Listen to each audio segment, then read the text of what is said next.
Jami Jones, by the way, Dave, is the managing editor, or as I called the ink-stained wretch. You know, barking orders at people from across managing editor desk. By the way, I love that. Jamie, you'll love this. In the play I told you about that I wrote, Truckload of Ink, the name of the person who had your job in that particular one, his name is Abe Gannon. Yeah. Abe Gannon, which I don't know why. Jami Jones, all these people have these names like this. You know, you can't be a managing editor unless you have a name like Jami Jones. Yeah. You know, you can't be like, what is it? I'm trying to think. Melvin Fanerkowitz is never anybody's. One of my favorite radio disc jockey names is Skip Towns.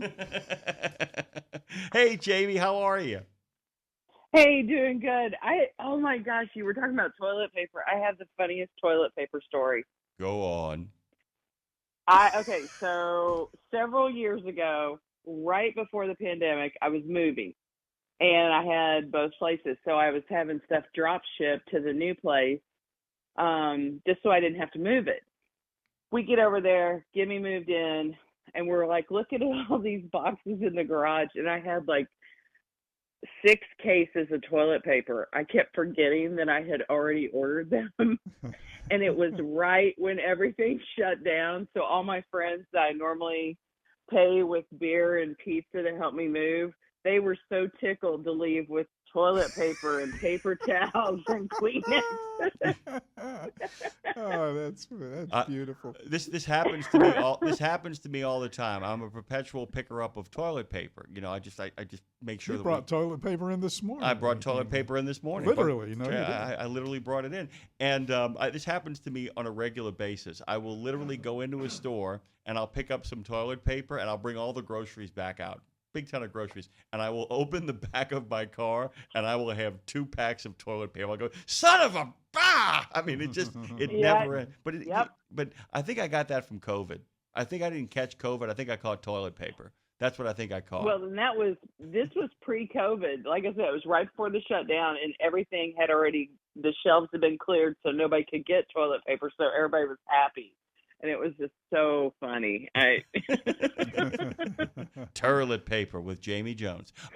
Jamie, let's talk about the fact that, like I said, every time we talk, it's not a matter of, well, is there anything to talk about? It's like, where do we begin? I mean, right now in your newsroom, it must be a fire hose. I mean, there's no other way to describe it. Where would you like to begin? Well, as much as we have a lot of news going on right now with the pro-trucker initiative that DOT announced with English language proficiency enforcement on the road, what does that really look like? You know, that's still a big question mark that we're sussing out. We head into the August recess. Thank you, Congress. You know, I mean, we need a breath here, but because we're getting ready to put our foot on the gas, and they're going to go after a highway bill. And so there's a lot of research and planning and everything on the core initiatives that are so important to our readers that we have to be ready to, cover. So if there ever is a lull, which there never really is, that's when you start doing your research and planning for the next steps ahead. Okay. All that being said, I'm going to put on the broken record here on the broken record player and say the word, the word parking. Oh, yeah.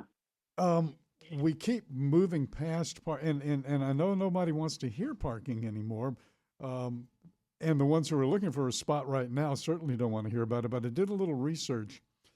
1996, before Madison was born, 1996 is the first actual Federal Highway Administration study that I could find about truck parking. And at that time, they said we were short about 29,000 parking spaces. But they only looked really at rest areas. They wanted to look at truck stops, travel plazas, but they only got 17% response from their survey. We now are in a conundrum where we have the number TA puts out is 1 spot for 11 trucks. They cost upwards of $100,000. It costs as much to build the parking spot as it does to buy the truck. Literally, $100 to $150,000. It's a mini house. It's a mini house. You're building a mini house when you do it. Are you guys getting tired of talking about parking over there? Is that a stupid question? You know what I'm getting at? Like, when is it ever going to resolve?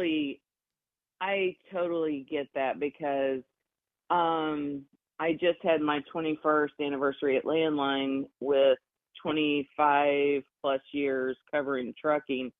And I feel like that we have been talking about the same issues for so long, but I have I personally, and I can definitely tell you that members of our government affairs team have never been so reinvigorated after that pro-trucker initiative came out. You know, we have support in Congress. We have support. Everybody acknowledges that there is a problem, but it's just, I feel like this has been the Scarlett O'Hara problem of trucking. You know, we'll worry about that another day. Tomorrow is another day. Yes, and I, finally we feel like it's bubbled to the top, and now we have NTSB with the very unfortunate crash with the Greyhound bus. And, NTSB has weighed in and said this is a national priority. We have these things to worry about. And it's like, but nobody listens to NT. Okay. I know. Nobody listens to them. Go ahead. I'm sorry, Jamie. Go ahead, Jamie. Well, and I agree with Dave. Normally it's like when we're kind of like, yeah, it's NTSB, but finally we at least have another federal agency-ish saying something about it. But the administration, the DOT saying something, and it's one thing if you could just find a place to park without being on an on-ramp or an off-ramp. And then there's safety issues about being on the on-ramp as opposed to the off-ramp, and legality issues and everything else. And then what we're seeing is that spike in all of these paid parking things. And I'm not dismissing that. It's a business model. It's serving a defined need, a clear need. But when you have rest areas that restrict overnight parking, when you have, turnpikes that have rest areas that you are not allowed to park more than 4 hours, that's not okay. That's taxpayer money, which the Highway Trust Fund paid for. It's an issue. So I think it has to remain whether we want to or not, because, infrastructure stories overall, infrastructure funding, those are yawners, and I know it. And they are for us. They are for our readers who, those dedicated few who click on them and read them, but it is. But unless it's the Brent Spence Bridge, people are like, yeah, let's move on from that. There are a few people who are like, oh my God, they fixed that bridge in my county. I've just got I'm just really excited about that. I can't wait for that. I'm going to go to the ribbon cutting for that. Most people aren't interested. They don't care. No. They don't care. One park. Yeah, until one falls in a river, they don't care. The thing, and I bring up parking for a couple of reasons. The other reason is a couple of weeks ago, as you know, ATRI put out the new demographic study that they have. And I was stunned when I saw that women are now, according to this study, make up 4.1% of drivers. Now, and less than 2% for over the road. Yeah, we went from 10% to 4% overnight, it seems, number-wise. In other words, with these studies.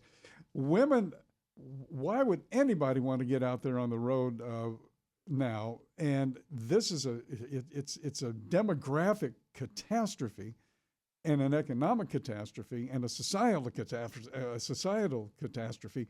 Wow, that ought to be the battle cry here.